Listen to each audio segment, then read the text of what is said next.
Hello everyone. Most people who've heard a little about the Scottish witch hunt would associate it with James VI and his kind of Protestantism. Though people used to think the idea of satanic devil worshipping was introduced to Scotland by James on his return from his honeymoon in Scandinavia with his new bride, Anna of Denmark. But it goes back further than that. For one thing, there were pre-Reformation witch hunts in Catholic Scotland. At least 3 people were burned in St Andrews. Payment was made to servants bringing witches from Edinburgh and Dunfermline to St Andrews Castle at the command of the Vicars General in 1542. So Catholic Scots, long before Protestantism was a state religion and long before James, knew about the demonic pact that witches were meant to make with the devil. The Scottish friar and chronicler Adam Abel, writing in the early 16th century, had been reading French theologians. He knew all about the idea that witches made pacts with the devil. Also, and amusingly, according to Abel, "They're witches, and they it has recurse to them. They mak homage to the fiend, and deny us the glorious Virgin Mary, and the 7 sacraments o' the Holy Kirk, when they profess their craft." So the pre-Reformation devil expects you to renounce the Virgin Mary and all 7 sacraments of the Catholic Church while making the pact. But clearly, after the Scottish Reformation in 1560, the devil has got with the programme. He's reformed. He's forgotten about the Virgin Mary, and he just asks people to renounce their baptism. What a Protestant devil. Yeah, maybe theologians project a bit when they imagine what people are getting up to with Satan in their heads. But this was witchcraft as a sin, punishable by the churchmen of the Catholic Church. Now, witchcraft as a secular criminal offence was actually introduced in the reign of Mary Queen of Scots, and the first great post-Reformation witch hunt in Scotland happened in 1568, while Mary was a prisoner in Lochleven Castle. So you don't normally associate the witch hunt with the time of Mary, but in fact, that first ever Scottish statute criminalising witchcraft and making it punishable by death by the secular state was passed by the Scottish Parliament in her reign in 1563. Now, Mary, you won't be surprised to learn, wasn't the main mover for this. It was backed by the Scottish reformers. But it might surprise you to learn what witchcraft was being bracketed with: adultery. It was part of a programme of making Scotland into a country fit for Calvinists. Within a few more years, there was further godly criminal legislation. Fornication and incest were also banned. Now, what's going on here? Well, it's something everyone can agree on. Even though the reformers were the main movers behind this programme of turning sin into punishable crime, it was a programme Mary herself could get behind as a devout counter-Reformation Catholic. It's often forgotten how similar in so many ways devout Roman Catholicism and devout Protestantism are. In fact, not only Protestantism was a creature of the 16th century, a lot of Catholic thought was influenced by the upheavals at that time as well. So Mary was one of those who was influenced. She was one of the first European monarchs to introduce reforms from the Council of Trent in Catholic practice in her land. Fornication, witchcraft, incest, adultery, they're things she would have opposed as thoroughly as John Knox did. Hey, never mind the latter's nasty smears that she was practising the adultery with the Earl of Bothwell. But nowadays, we think of accusations of satanic witchcraft in isolation, as some sort of special, odd, imaginary crime, believed in by people who suffered from superstitious fears, maybe, and maybe knew no better. However, this wasn't how 16th century people saw it. There is evidence in some respects, at least in Scotland, that they might have seen it as partly a sex crime, which might have been part of how it got bracketed with fornication and adultery. A sex crime? Well, it went without saying to demonologists that witchcraft involved sex with the devil as part of making the pact.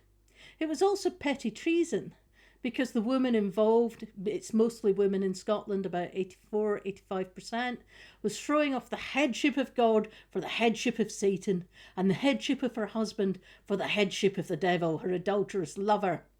She was betraying her rightful masters by seeking power and sexual satisfaction elsewhere. So, one of the most important effects of both Protestant Reformation and Catholic Counter-Reformation was the criminalisation of women as sexual beings if they stepped outside the bounds of wedlock. The remnants of such attitudes are still with us today. So, at this time in Scotland, the criminal law wasn't that interested in women and tended to hold their husbands as being responsible for them. But then when the Reformation came in, and sexuality, especially female sexuality, suddenly became the concern of a state enforcing godly ideas of morality, the result was a whole raft of what we would now call victimless crimes, forms of sex between consenting adults, or in the case of witchcraft, the rather odd concept of sex between consenting adult and consenting supernatural being. Something Professor Julian Goodare often points out is it's not that different from modern ideas of alien abduction when you think about it. So, this was the beginning of something which again is still with us today, in the shape of religious groups who want to use the law of the land to impose their views on sexual morality on others and to criminalise them, something you see all over the world. Now, the medieval state in Scotland never had that much inclination, nor the right resources, to engage in this form of repression on a big scale. The Reformation state, however, felt this was one of its most important duties. It was all a part of this big godly picture. To have credibility, an early modern monarch had to show that he or she was tough on sin and tough on the causes of sin and right with God. Now, for many practical reasons, it was much easier to prosecute earthly sins than supernatural offences. For example, in the case of fornication, in the absence of reliable contraception, female fornicators tended to get pregnant, which was very difficult to conceal in a society where privacy was virtually unheard of, even right at the top. Witchcraft, on the other hand, was by its nature an invisible crime, perpetrated with a supposedly invisible being. Nobody saw any Saturnalian Sabbaths with the devil. No intrepid tam o' shanter, after ane blink o' those bonny birdies, rushed breathless to the nearest bailey, demanding that the entire local coven be hauled off at once to the toll booth. Hey, maybe they just enjoyed it so much they weren't telling. But apart from the usual suspects amongst the local charmers who could cure your warts or take a disease off your cow and give it to your enemy by reciting a charm or practicing the odd piece of magic, there simply wasn't a lot to see.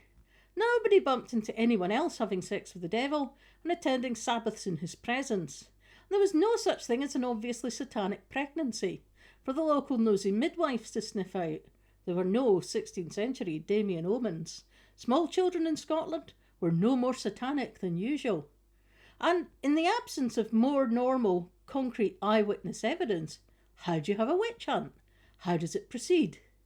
Well, mostly by getting confessions from people. And some of these give you an idea what people other than theologians and church authorities thought. For example, take some of the early cases involving meetings with the fairies. Fairies had been around in Scotland for a long time. In fact, not that long ago, a manuscript that had strayed from Scotland to Spain was edited by Professor Robert Bartlett. It tells of the miracles of St. Margaret, and it gives a 13th century report of mischief being wrought by female supernatural creatures who sound very much like the fairies. A young boy went to sleep in the fields at noon one day. As he slept, 3 strange women came and discussed what to do with him. They decided to put an apple in his mouth, striking him dumb. But, according to the manuscript, he was cured of his affliction by St. Margaret, who appeared to him in a vision, removed the magical apple from his throat. Those 3 women sound like fairies. They came at noon, which was an ordinary time for fairies to appear, and in the magic number 3. In another miracle from the same manuscript, 2 supernatural women, one dressed in shining white, the other all in green, appeared, and they stole a letter, presumably a talisman with charms on it, from around another youngster's neck. They threw it in a thorn bush, and then afflicted him with a severe illness, so he fell down as if dead. Again, the good offices of St Margaret were involved. The redoubtable Queen of Scotland turned out to be quite a match for the Queen of the Fairies. The child was cured. St Margaret also cured demonic possessions and all sorts of supposed demonic afflictions. So it was clear what you did before the Reformation. If you had trouble with any mischievous sprites or satanic goings-on in your backyard, if he or she was worth their salt, your local saint could clear off such undesirables and undo their magic, all for the price of a bit of veneration. However, with the Reformation, all such saintly intervention was supposed to have stopped. How then were Scottish villagers and elites to deal with those who went away with the fairies, and with the supernatural powers this was meant to confer? And the answer turned out to be witchcraft charges. Fairies were a bit of an embarrassment after all. They certainly weren't in the Bible, and if someone had claimed to have miraculous powers as a result of a journey to a fairy hill, were they from God or the devil? The new Reformed theology didn't allow for anything in between. Robert Kirk, the minister of Aberfoyle, thought differently, but he's 100 years later on than this, and a very special case. The suspicion among the new educated ministry of the Protestant Church of Scotland was that people who claimed to deal with the fairies were really dealing with the devil. And so they tried to shoehorn these fairy accounts into the mould of witchcraft, satanic pact, and sex with Satan. One example of this was Bessie Dunlop, an Ayrshire woman. In 1576, in a time of domestic distress, when she was barely recovered from childbirth, she claimed to have met one Thomas Reid, who had died in the Battle of Pinkie. He was wearing grey breeks, in black bonnet, and had a white wand in his hand. He foretold the outcome of Bessie's situation. She met him another day at 12 noon, where he took her to meet the Court of Elfame, the fairies. So Thomas became a source of knowledge to her: how to cure, how to tell if someone would live or die, how to find stolen goods, and to give prophetic warnings. As I said, he commonly appeared at 12 o'clock. She also saw, she said, a dead person at a thorn tree, the Laird of Hawkins Keith, and confirmed to his widow that he was riding with the fairy folk. Beliefs in fairies also linked into ideas about what happened to the dead who died violently in battle without time for confession. Many Scots seem to think that they rode with the fairies.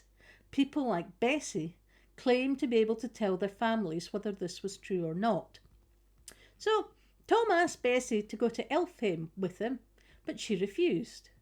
With his aid, Bessie could also undo harm wrought by other fairies, especially when they bewitched or stole children. She also told her social betters what to do, breaking an engagement between the daughter of the Laird of Blair and the young Laird of Bedland, because the fairies sent her to prophesy that if the match went ahead, the bride would die a shameful death, kill herself, throw herself off a rock, or go stark raving mad. The young laird married the would-be bride's youngest sister instead, and you can't really help wondering who put Bessie up to that. But the result of all this meddling in the affairs of her social superiors was that the friend of the fairies found herself charged with witchcraft. Her interrogators questioned her closely as to whether she had had sex with Tom Reid.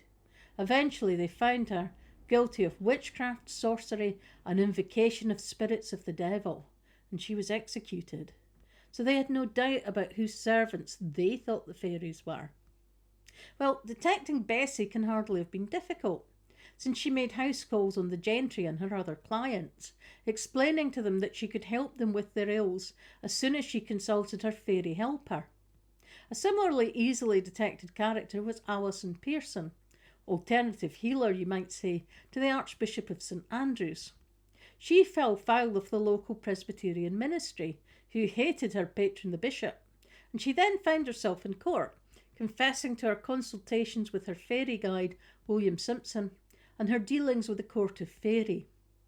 Here too, we see that fairy healing was being pushed into stereotypes of Satanism. She admitted that the first time she went with William and the fairies, he struck her, so that she lost the power of her side and got a blue, nasty-looking mark. This was proof positive to her captors that she had been dealing with Satan and that she had the devil's mark. But not only women were accused. Andrew Mann from the parish of Ruthven, who was tried in 1598, claimed that he knew deceased humans in the company of the Queen of Elfame, such as James IV and Thomas the Rhymer. But he went further than that. He confessed to sleeping with the Queen of the Fairies, the only warlock in the entire Scottish witch hunt, men make up about 15%, to confess to the sexual aspect of the crime. Such high-profile fairy healers and diviners and consultants made natural victims for Scottish witch hunters. However, they're really, really rare. And from the 1590s onwards, witch hunting suddenly developed an almost production line system of efficient prosecution, and we see a lot of what you might call more ordinary witchcraft cases. The panic that really put the wheels of the Scottish state into motion on the matter of hunting witches was, however, the famous North Berwick case and those which followed it.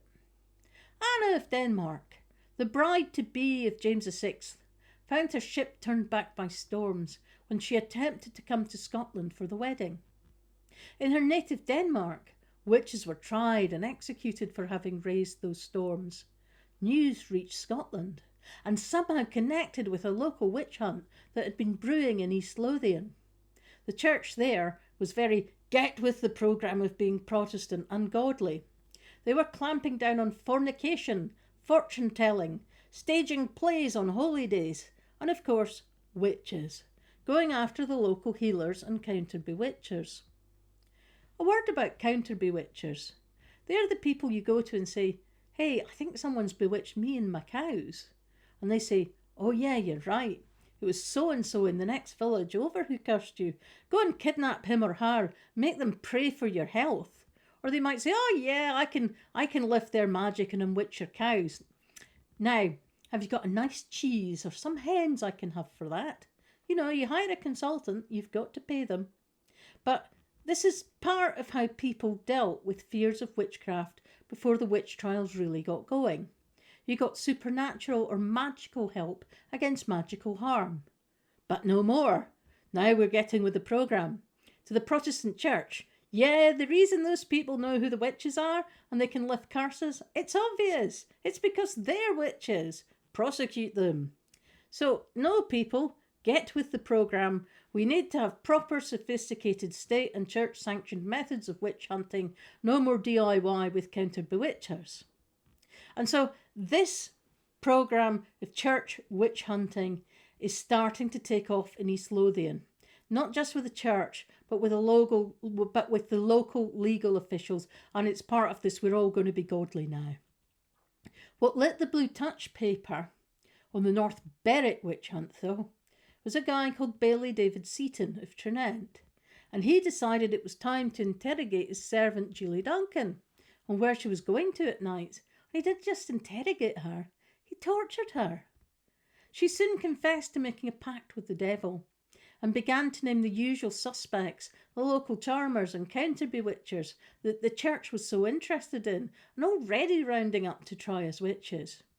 But Julie, under interrogation, went further. She claimed there had been large-scale witches' meetings, so there had to be more witches. This had to be bigger. Now, these claims somehow plugged into the sensational stories which were sweeping the royal court about the storms trying to kill Queen Anna and King James. David Seaton, freely dealing out torture to his captives, claimed that his servants and her co-accused were the ones to blame. They had been present at a witches' sabbath in the old kirk of North Berwick, in which corpses were dug up for black magic. A cat was cast in the sea, and the devil himself presided over rowdy and bawdy satanic merrymaking. Seaton got great credit for this, and the most important of his victims were brought to Edinburgh to be interrogated by the king, his ministers and courtiers. Now, tortured people say what they're told to say by whoever happens to be torturing them at the moment. It didn't take long for this to be used to settle scores and to make political accusations. As Julian Goodare points out, if you're the king, the idea that a huge conspiracy against you is being cooked up by mere servants, schoolmasters and women isn't very satisfying. Surely someone bigger must be behind it. And James decided that the mastermind was his flashy, unstable, ambitious cousin, the Earl of Bothwell, and that they hadn't just been trying to sink ships. They had been roasting enchanted wax images, and there had been toad venom being dripped in his way. And James totally signed on to the idea that there'd been a massive, magical, satanic, political attack against him. We reckon at least 24 people were executed, maybe around 40 accused. Now, in 1596, thinking his baby son was being targeted this time, James got involved in another big set of witch hunts all over again. These two big scares, sort of 1589 to 90, 1596, these scares about the power of conspiracies of witches, were what lay behind James writing his famous book, Demonology, which, like it says on the tin, is a demonology. And his involvement in the hunt may have gone some way towards normalising witch trials in Scotland, towards making witch trials something the church and legal authorities knew their way around and thought of readily. So here we come to what you might call ordinary witchcraft. The Quarrel followed by Misfortune model. This is the most common one. You and I fall out. You curse me. My cow gets sick and stops giving milk. You and I fall out. You curse me. Suddenly the beer I was brewing goes off. You and I fall out. You curse me. I suspect you, as a healer, magically took a disease off my neighbour and gave it to my child, and my child died. So these are kind of the stock in trade of ordinary witchcraft accusations, very often made by women against other women who they worked with and gossiped with. What was at stage was maleficia, harmful magic. Ordinary witchcraft was about envy and cursing, particularly about the belief that words, and most especially women's words, could harm as surely as a knife slipped in between the ribs. The new demonology gave a form of almost, in inverted commas, scientific backing to this old belief. It explained that the power behind the bad words came from the devil. The bad woman made a pact with him, renounced her baptism, took his mark, had sex with him, and then was empowered by her master to wreak havoc upon her neighbours whenever she liked. It was the fear primarily of this sort of witchcraft which drove the great Scottish witch hunts of 1596, 1629, 1649 and 1661-2. So, how did you prove this sort of witchcraft? A good example would be the case of Isabel Idge in Irvine. She allegedly got down on her bare knees, lifted up her hands to heaven, and cursed her adversary. May neither sea nor salt water bear him. May the partons, that's the big crabs, rive his flesh on the bottom of the sea. May the crabs eat him. Well, the first time she did this, she was ticked off by the local kirk session and told not to do it again. Well, allegedly she did it again, and this time her adversary's ship sank, and with the local provost on board. Oops. You're not getting out of that one. But even though this case involved a highly visible public cursing routine, where was the evidence Isabel consorted with the devil? The obvious way to get that evidence, as we've touched on already, was by torture. But in fact, though the most horrible tortures were used, the sort of Hammer House of Horror things you think of, they were used in the North Berwick case, crushing people's legs in a contraption known as the boots, and in crushing their fingers. There's an Orkney case where children are tortured, their fingers are crushed. But the usual kind of torture is still torture, but it's a little more subtle and much more recognisable to us, and it's sleep deprivation. Nobody's quite sure when the Scottish procedure of watching the witch, keeping them awake, was introduced. It meant isolating a woman and keeping her without sleep for 3 to 5 days at a time, usually while she was being pricked with long pins, several inches long, in an effort to find the devil's mark. Astonishingly to our susceptibilities, this was not regarded as torture. Confessions given under this treatment were noted as being voluntary. The fact that it could lead to hallucinations greatly increased the suggestibility of the person being interrogated was never remarked upon as a factor that could invalidate the confession given. In fact, isolation and sleep deprivation have been used to extort false confessions from accused prisoners right down to the present day. It's often involved in miscarriages of justice. So, the usual way witch accusations came about and reached court was this. People built up reputations as witches through the quarrels I was mentioning and harm coming after a curse. It was a process which could take tens of years. And it happened through there being considered to be a catalogue of antisocial behaviour. At a certain point, however, something would snap due to tensions in the community, and the local reputed witch would be hauled in, pricked for the devil's mark, sleep deprived, and interrogated in this way. The local officials would get the confession written down, and then they would send it off to the Privy Council, the Scottish government of the day, basically asking for a government licence to try the accused witch and to burn her if she was found guilty. It was the sleep deprivation that usually produced this evidence. In the course of the interrogation, the accused woman would also be asked to name others, who would then be hauled in, sleep deprived in turn, and asked to name others. And this was how a chain hunt progressed. More and more witch accusations were made, until you got the most incredible people, well, to their local community, being accused. For example, the town councillor's own wives, as was the case in Inverkeithing in the 1640s. Now, when this happened, credibility stretched near to breaking point would suddenly collapse, and the process would stop. Witch hunts might have been a way in which small towns exercised their anxieties with scapegoats in one way or another. Round up the usual suspects, as they say. But such hunts were normally stopped before they reached the great and the good. North Berwick's an exception with that.